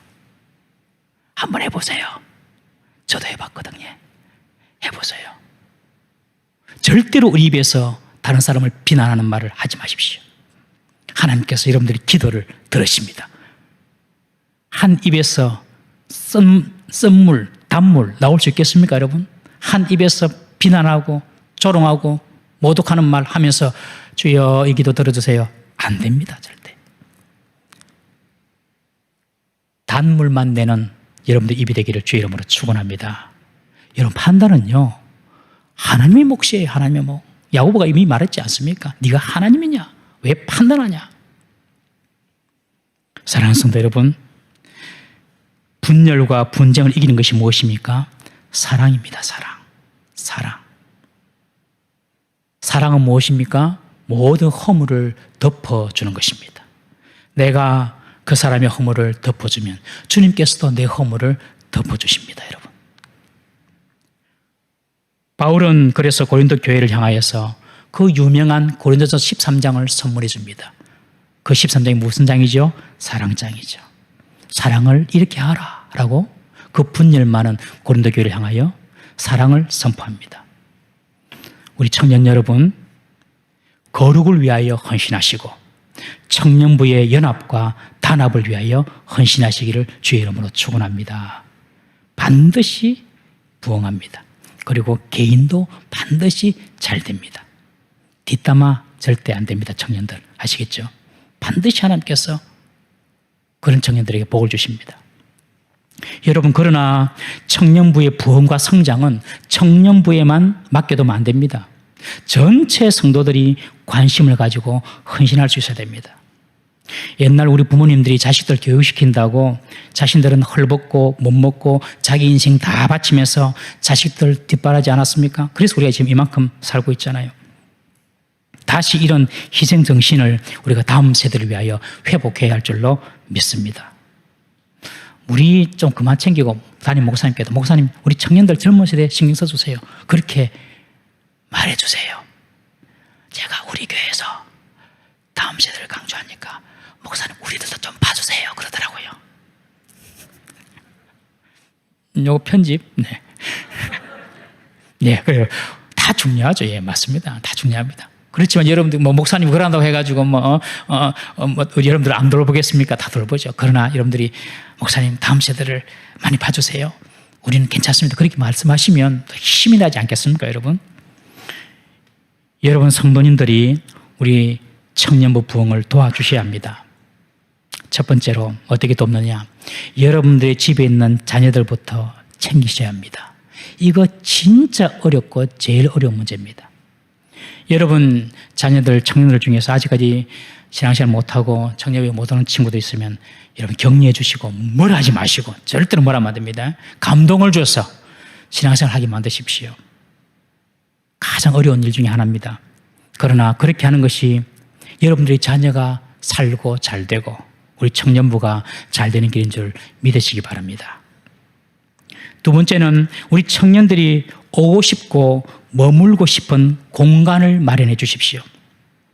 요새는 청년들이 공부를 하는데 도서관에서 공부 안 하신 줄 다 아시죠? 스타벅스에서 나가서 공부합니다. 그런 분위기 속에서. 우리 같으면 공부 되겠나? 아닙니다. 합니다. 머리에 귀에 이어폰 꽂고 하면서 다 해요. 그런 분위기가 좋은 거예요. 청년들이 와서 머물고 싶은 공간들을 만들어 주십시오. 세 번째로 청년들에게 실제적인 도움을 주십시오. 이를테면 청년들이 아직 직장이 없다 이런 분이 계시면 좀 알아도 봐주시고, 내 새끼 아닌데 이러지 마시고 알아도 봐주시고 다리도 좀 놔주시고, 결혼 정령에게 있는 청년들을 위해서는 기도도 해주시고, 왜 결혼 안 해? 시집 언제 갈래? 그렇게 말하지 마시고 사람을 소개해 주세요. 청년들이 문제에 관심을 가져주세요. 절대 청년들 니 왜 시집 안 가노? 그런 말 절대로 하면 안 돼. 왜 장가고 그런 말 하시면 안 돼. 그냥 사람을 소개해 주세요. 제가 군대에 있을 때 군목으로 있었는데 여호와 증인들은요, 딱 군대 입대하자마자 집총을 거부하기 때문에, 총을 드는 것을 거부하기 때문에 바로 영창으로 갑니다. 2년을 그냥 영창에서 삽니다. 제가 그 친구들 너무너무 안타까워가지고 일일이 불러놓고, 자, 너가 한번 이야기 들어보자. 너가 하나님 어떤 하나님이고, 그리고 성경에서 말하는 하나님 또 내가 이야기할게. 저가 막 이야기합니다. 그럼 제가 성경 가지고 이야기하거든요. 성경 봐라. 이런 부분도 있지. 그거 아이디. 다 하면 뭐라는 줄 압니까? 제가 한 50명을 제가 안 만났거든요. 50명을. 1년 있으면서 50명을. 49명은 꿈쩍도 안 해요. 한 명이 한번 생각해 보겠습니다. 그러더라고요. 제가 깜짝 놀랐어요.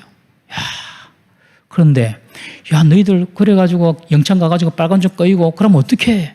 목사님, 우리 영창 가가지고 빨간 줄 꺼도 상관없어요. 왜? 전역하면요, 우리 다 들어갈 회사 다 정해놨어요. 무슨 뜻인지 아시겠습니까? 여호와 정인에서 다 직장을 다 준비해 준 거예요.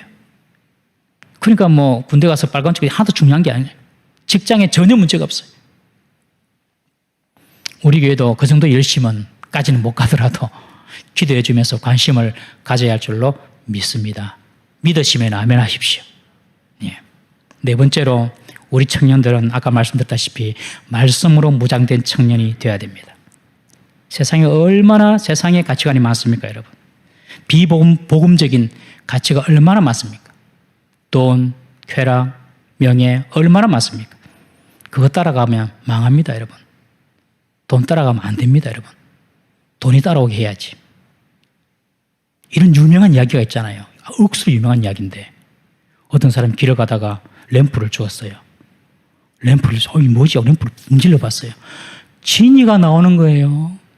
진이가 막 나와가지고, 야, 내가 몇천 년 동안 이렇게 했었는데, 고맙습니다, 주인님. 제게 한 가지 소원을 말씀하십시오. 제가 그 소원 들어드리겠습니다.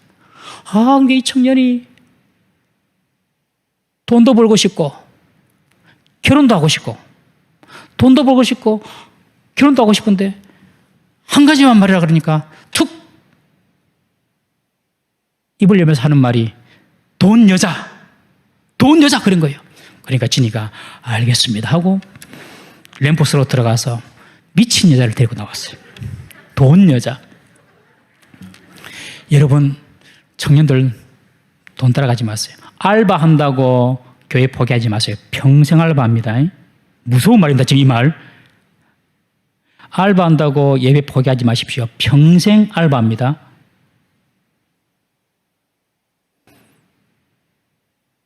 예배를 사랑하시고 하나님 말씀을 사랑하시면 거기서 하나님께서 길을 보여주시고 거기서 하나님께서 살 길을 열어주십니다. 그 정도 못하시는 하나님 우리가 왜 믿습니까, 여러분?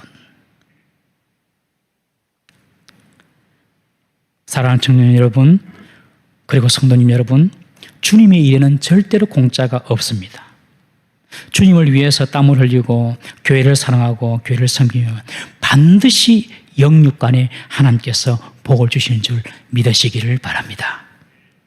우리 마지막으로 고린도전서 15장 58절 한 절만 읽고 마치겠습니다. 한번 다 같이 한번 읽어봅시다. 시작. 그러므로 내 사랑하는 형제들아, 견실하며 흔들리지 말고 항상 주의 일에 더욱 힘쓰는 자들이 되라. 이는 너희 수고가 주 안에서 헛되지 않은 줄 알미라. 할렐루야. 기도하겠습니다. 하나님 아버지, 오늘 주님께서 귀하게 사용하시고 귀하게 사랑하시는 우리 청년들 헌신 예배로 하나님께 올려드립니다. 오늘 주의 전에 나온 우리 사랑하는 청년들을 일일이 기억하시고 축복하여 주옵소서. 우리가 누구에게 헌신하는지를 잊지 말게 하여 주옵소서. 그리고 거룩에 헌신하게 하시고 우리 공동체의 연합과 화합을 위하여 헌신하는 아름다운 청년들이 다 되게 하여 주옵소서. 주님을 위하여 하는 모든 수고 주님께서 헛되지 않게 하심을 믿습니다. 주님, 우리 남은 인생 주님을 기쁘시게 하고 주님의 교회를 위하여 쓰임받는 우리 모든 인생이 되게 하여 주옵소서. 우리 구주 예수님의 이름으로 기도드리옵나이다. 아멘.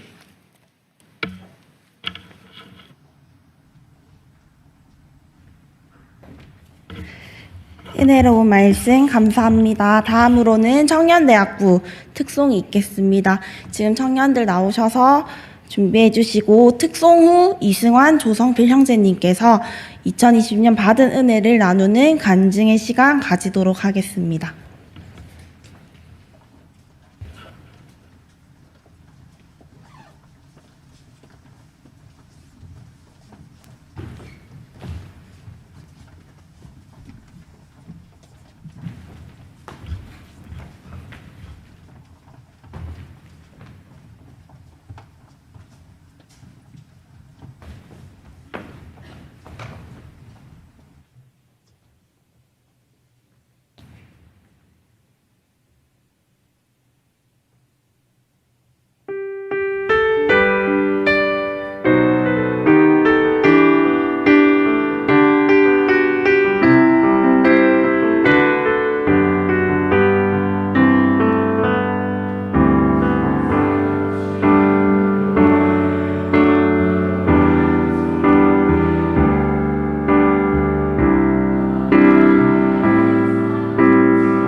이승환, 조성필 형제님 나오셔서 간증하도록 하겠습니다.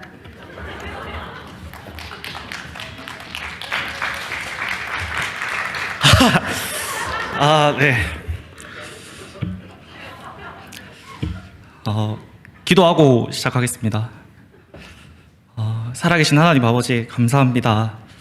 이렇게 예배드릴 수 있게 해주심에 감사합니다. 주님, 많은 사람들이 시선이 모이는 곳에 그것에 권력과 힘이 집중된다고 합니다. 제가 높아지지 않게 저를 더욱더 낮춰주시옵고 주님 한 분만 더 높여지는 그런 시간 될 수 있게 허락하여 주시옵소서. 예수님의 이름으로 기도합니다. 아멘.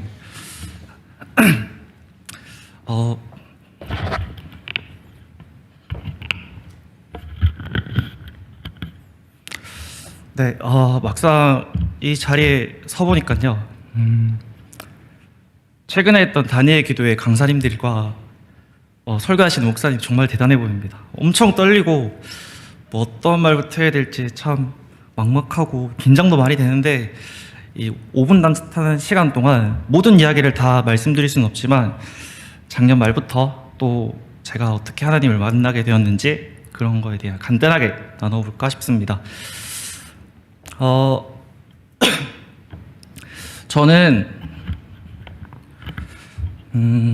신앙생활, 그러니까 주일날 교회를 출석하는 그런 거는 군대에서 처음 하게 되었습니다. 일종의 도피처로서 내무 생활이 힘들다 보니까 맛있는 것도 많이 주고 또 그동안은 작업도 안 하고 근무도 안 설 수 있기 때문에 일요일마다 교회를 가게 되었었습니다. 그곳에서 많은 말씀들을 들었는데 기억에 남는 게 하나도 없어요. 머리가 안 좋아가지고 기억이 잘 안 나는데 딱 한 가지 문장만 제 마음속에 남아 있었습니다. 하나님을 믿어서 교회로 오는 게 아니라 하나님을 믿기 위해서 교회를 나오는 것이다. 전역하고 그 말이 기억나서 친구 따라 이 교회에 나오게 되었습니다.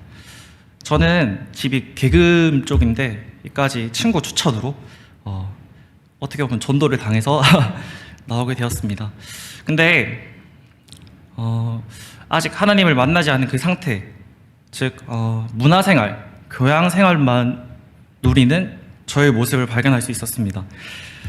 세상적으로 할 거 다 누리는, 술도 먹고 담배도 많이 피고 여자친구도 많이 사귀는 그런 삶을 살면서도 주일만 여기 나와서 온전한 나의 반성의 시간을 갖는 그 자체, 그 행위적인 게 너무 좋았었습니다. 그렇게 살다가 내 마음속에 절대적으로 채워지지 않는 그 무언가가 존재한다고 저는 느꼈었습니다. 세상적인 그 무엇도 채울 수 없는 그 공간, 정말 궁금하고 많은 것들을 해왔어요. 나이를 많이 먹은 건 아니지만 일찍 돈도 벌어봤고 사람도 많이 만났고 무작정 해외로 여행도 가보고 차도 일찍 사봤습니다. 그런데 제 마음속에 있는 그 무언가는 채워지지 않는 그 빈 공간을 매일매일 마주하면서 매 순간 그 공허함과 함께 살아가는 저의 모습을 발견하게 되었습니다. 그러다가 작년 말쯤이었나요? 제가 굉장히 마음적으로 힘든 일을 겪었는데 그때 참 제 자존감이 참 많이 무너지는 걸 느꼈습니다. 내가 어디를 바라봐야 될까? 할 수 있는 거라고는 없더라고요. 통장 잔고도 거의 바닥이 나 있었고 인간관계도 사회적으로도 다 마지막 거의 밑바닥에 떨어진 저의 상태에서 할 수 있는 것은 고개를 들고 하늘을 바라보는 것, 그거 하나밖에 없었습니다.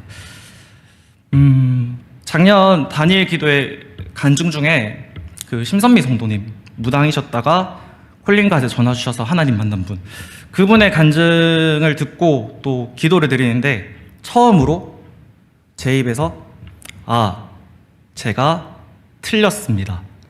제가 그동안 잘못 살았었습니다. 라는 첫 마디를 뵙게 됩니다.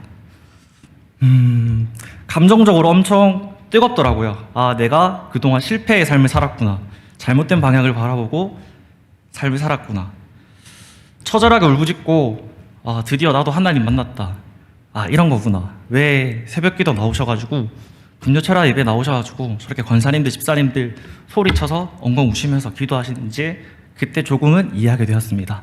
네, 그게 작년 말쯤이었는데 그러고 나서 하나님을 인격적으로 만났다고 느꼈는데 참 이상한 게 생겼어요. 내 마음속과 내 머릿속 그리고 생활, 그게 다 분리되는 것을 느꼈어요. 하나님이 살아계시고 보이지 않는 하나님이기 때문에 나와 함께 하신다. 그게 참 마음으로 와닿았지만 내 삶의 모습, 나의 말하는 행동, 내 마음의 모습들은 전혀 그렇게 따라가지 못하는 그런 저 스스로의 모습을 발견하게 됩니다. 이게 맞으면서도 드디어 내가 이렇게 사는 게 맞는데 이게 진리의 모습이고 이게 본질이고 핵심인데 왜 내가 이렇게 살지 못할까? 참 비참하고 더 힘들었습니다. 예전에는 방법을 몰랐다고 하면 이젠 이렇게 살면 되는데 왜 그렇게 살지 못할까 하는 그런 후회와 좌절감, 공허함이 더 크게 다가왔었어요. 근데 그때 제 마음속에서 아마 이건 성령님의 음성인 것 같습니다. 딱 하나의 단어를 주더라고요, 저한테. 뻔뻔해져라. 네가 사람의 눈에 왜 기가 죽냐. 저는 여기 일가 친척도 없고요. 저희 친인척 통틀어서 저희 이모랑 저만 신앙생활을 하는데 뻔뻔해지라는 그런 말씀을 저에게 음성으로 들려주시더라고요. 네. 아무도 응원해주는 것 같지 않았지만 계속해서 이 자리에 나올 수 있게 만들어주신 그 뻔뻔함이 너무나도 좋았습니다. 저는 제가 죄를 안 지으려고 노력할수록 내 마음속에 있는 흠결, 나는 죄를 지을 수밖에 없는 사람이구나. 죄를 안 짓기 위해서 그 방향성을 두고 묵묵하게 걸어 나오는 그 마음의 태도가 더 중요한 거구나 라는 것을 깨닫게 되었습니다. 그 뻔뻔함이 저를 이곳까지 오게 만든 것 같습니다. 제가 좀 마지막으로 이 말만 하고 마칠 것 같은데요. 두 가지 기도 제목이 있거든요. 하나는 엄마랑 꼭 교회를 한번 와보고 싶은 생각이 있어요. 저희 어머님은 믿지 않는데 예수님보다 나훈아를 더 좋아하셔가지고 오늘도 간증한다고 하니까 그냥 잘하고 와라고 말만 하더라고요. 어머님이랑 같이 꼭 교회를 오고 싶고, 또 제가 마음속으로 항상 품고 있는 메시지가 있습니다. 이 말만 하고 바로 내려가겠습니다. 내가 믿는 신, 내가 믿는 하나님, 내가 믿는 예수님이 교회라는 담장 안에 갇혀있지 않다는 것을 세상 속에서 보여주고 싶습니다. 감사합니다.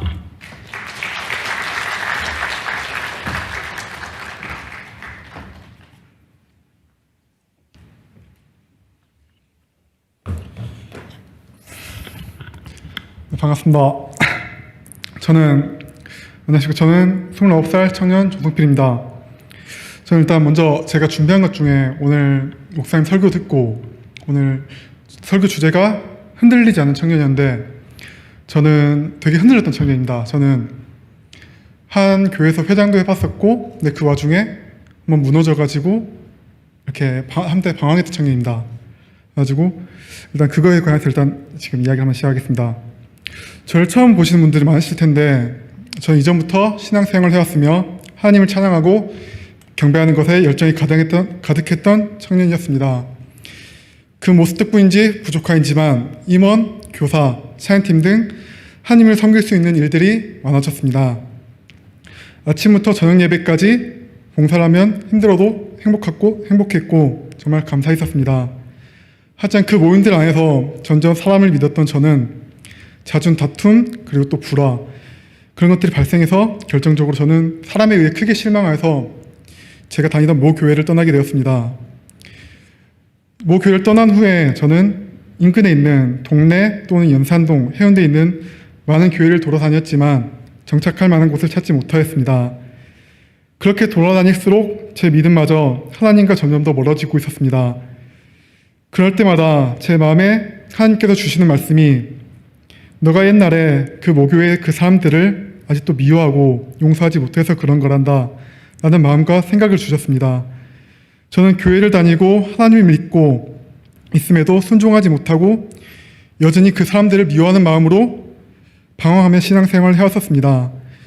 그 교회들에서 수련회를 가고 어떤 은혜를 받아도 잠시 동안은 내가 수련회 기간 중에는 용서해야지, 꼭 내가 먼저 사과를 하고 먼저 미안하다고 말을 해야지 그랬지만 현실적으로는 수련회 끝난 와중에는 내가 먼저 사과할 일이 뭐가 있냐는 생각으로 항상 그렇게 살았습니다.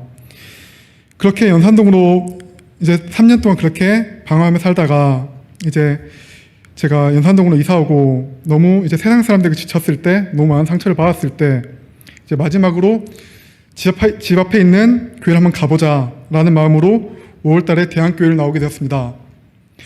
5월 22일 날 금요 철야 때 대한교회 담임 목사님의 설교를 듣는데 설교 주제가 정확히 기억은 나지 않습니다. 정확히 기억이 나지 않고 제가 한번 홈페이지 들어가면 있을 거라 생각해가지고 봤는데 홈페이지에는 금요 철야 내용은 따로 없었습니다. 그래가지고 용서에 관련된 내용이었습니다. 설교를 절반쯤 듣고 난 후 저는 더는 설교의 내용이 들리지 않았습니다. 하나님께서 저에게 그때 모 교회에서 저에게 상처 줬던 사람을 다시 한번 더 용서하라고 하시는 것입니다. 그 5월 달에 목사님 설교를 듣고 4월 달에 그때 제가 다녔던 모 교회에 정말 친했던 여동생이 결혼 때문에 결혼식에 갔었는데, 근데 그 결혼식에서도 저를 욕하고 저를 미워했던 사람들은 저를 봐도 똑같이 외면하고 저를 무시하고 그냥 이제 아예 쳐다도 안 보는 그런 사람으로 변해 있었습니다. 근데 이제 저한테 그 사람을, 저에게 욕하고 상처를 준 사람들을 정말 사과라는 게 너무나도 싫었지만 그 설교를 듣고 하나님의 뜻인 걸 알기에 순종하고 제가 먼저 사과를 했습니다. 반대로 제가 사과를 하고 나니 마음도 개운해지고 신앙적으로 뭔가 막혀있던 것이 뚫린 느낌이었습니다. 그리고 그 사람들의 답변 또한 이러했습니다.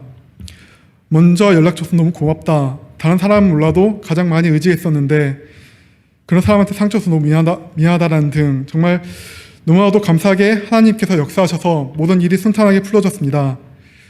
만약 저와 같이 하나님 안에 있는 자녀인데 만약 오랫동안 화해하지 못하고 있는 분들이 있다면 꼭 기도하고 풀으셨으면 좋겠습니다.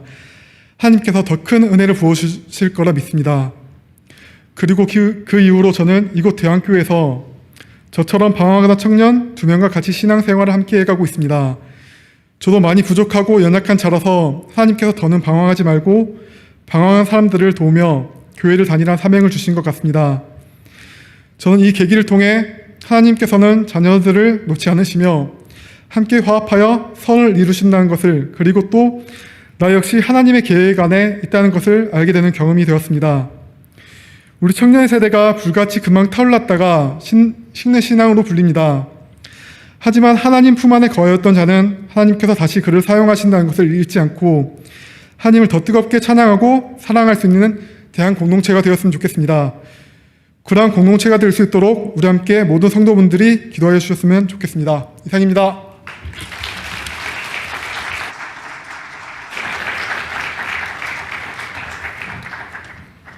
네, 귀한 간증 감사합니다.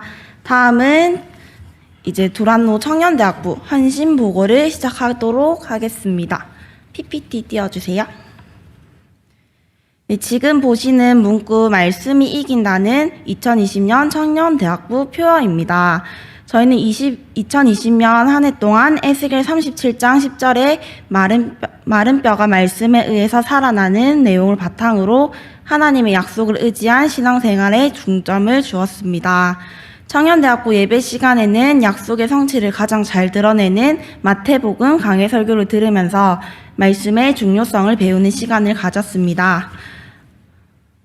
저 사진은 1월에는 매년 있는 행사로 고3에서 이제 막 올라온 새내기들을 환영하는 행사를 가졌습니다. 20살 새내기들이 공동체원들을 알아가며 잘 적응할 수 있기 위한 시간이었습니다. 네, 그리고 2월 달에는 부산 지역 교회 청년들과 연합하여 말씀 집회를 열었습니다. 사진으로 보시는 것처럼 대안교회 청년들이 주축이 되어 대안교회 2층 예배실에서 함께 예배를 드렸습니다. 코로나 때문에 잠시 멈췄는데 앞으로도 청년들의 교류와 연합이 활발해지도록 기도해 주시면 감사하겠습니다. 그리고 2월 21일 특별 기도회가 있었습니다. 연합 집회에 이어서 청년들은 21일 동안 매일 밤 모여서 특별 기도회를 가졌습니다. 특히 주말에는 동성애, 연애특강 등 청년 세대에 필요한 주제를 다루는 특별 강사분들을 초청하여 집회를 가졌습니다. 21일간의 집중된 기도의 시간을 통하여서 청년 세대에 필요한 전환점을 찾고 하나님을 경험하는 시간을 가지게 되었습니다. 그리고 3, 4월에는 전국적으로 이제 코로나가 유행했던 시기입니다. 이 시기에 맞는 것이 제한되어 각자 자리에서 경건 생활을 하기 위해 성경 필사 캠페인을 진행하였습니다. 각 목장별로 마태복음과 잠언서를 적었습니다. 코로나로 인해 어려운 시기를 성경을 필사하면서 함께 견뎌내는 시간이 되었습니다. 7월 달에는 새가족 환영회를 하였습니다. 코로나로 인해서 새가족 등록이 어려운 시간들이었지만 감사하게도 거리 두기가 조금 완화될 때마다 하나님께서 관계를 통하여서나 여러 방법으로 새신자들을 보내주셨습니다. 올해 총 18명의 새신자들이 청년대학부에 왔고 현재 13명의 새가족들이 일부는 정착 중에 있습니다. 8월 달에는 담임 목사님을 모시고 피플 퍼즐 세미나를 진행하였습니다. 이때 공동체원들의 각 성격 유형을 알면서 서로를 더 이해할 수 있는 시간을 가졌습니다. 특히 주도형이 단 2명밖에 없었는데요. 조금 모두가 깜짝 놀라기도 하였습니다. 8월 달에는 학예 봉사를 진행하였습니다. 고성 동부교회 배수로가 원활하지 않아 큰 문제였다고 합니다. 저희는 전문가이신 김한규 집사님의 도움을 받아 포크레인을 동원하여 배수로 공사를 진행하게 되었습니다. 굉장히 무더운 날씨 속에서 청년들은 함께 땀 흘리며 작업하였고 그 결과 지난 가을 태풍이 왔을 때도 배수로 덕분에 큰 문제가 없었다고 합니다. 고성 동부교회 목사님께서 매우 고마워하셨습니다. 9월에는 사랑을 전해요 행사를 진행하였습니다. 이것은 행사라기보다 코로나로 인해서 서로 소통이 단절되고 소모임을 할 수 없는 상황에서 공동체의 사랑을 잃지 않기 위해 진행한 사역이었습니다. 저희는 서로를 생각하며 손편지를 적었고 예쁜 선물을 포장하여 직접 지체의 집으로 방문하였습니다. 그래서 서로의 얼굴을 잠시만 확인하고 함께 기도하고 헤어졌습니다. 이 사역을 통해 서로의 소중함을 확인하고 공동체를 확인하는 귀한 시간이었습니다.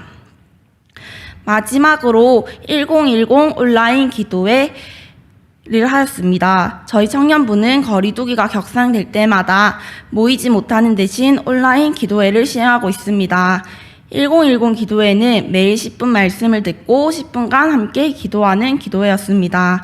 특히 직장인들이 퇴근 후 늦은 시간 말씀으로 하루는 정리하는 시간이 되고 기도의 끈을 놓지 않는 귀중한 시간이 되었습니다. 저희는 2020년 늘 기도했습니다. 코로나로 인해 어려운 시기에 서로 사랑을 잊지 않게 해달라고 간절히 기도하였습니다. 저희는 서로 사랑을 실천하기에 지금도 부족함이 많지만 계속 노력하며 사랑의 공동체를 만들어 나갈 것입니다. 청년대학부가 사랑이 넘치는 공동체가 되도록 성도님들께 기도를 부탁드립니다. 이때까지 들어주셔서 감사합니다. 청년대학부 헌신보고를 마치도록 하겠습니다. 이제 함께 210장 찬송 부르며 봉헌하시고 김성건 담임 목사님께서 나오셔서 봉헌기도와 축도해 주시겠습니다.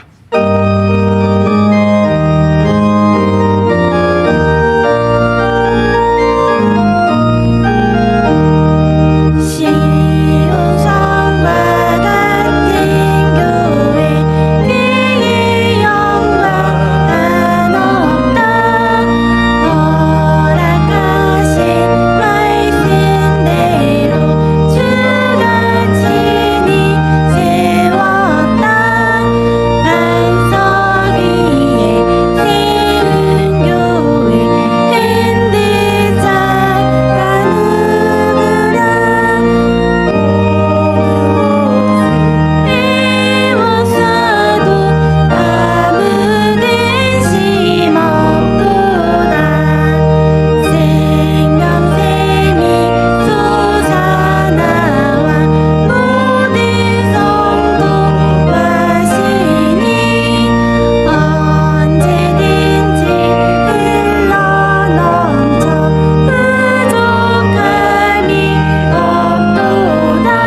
살아계신 하나님 감사합니다.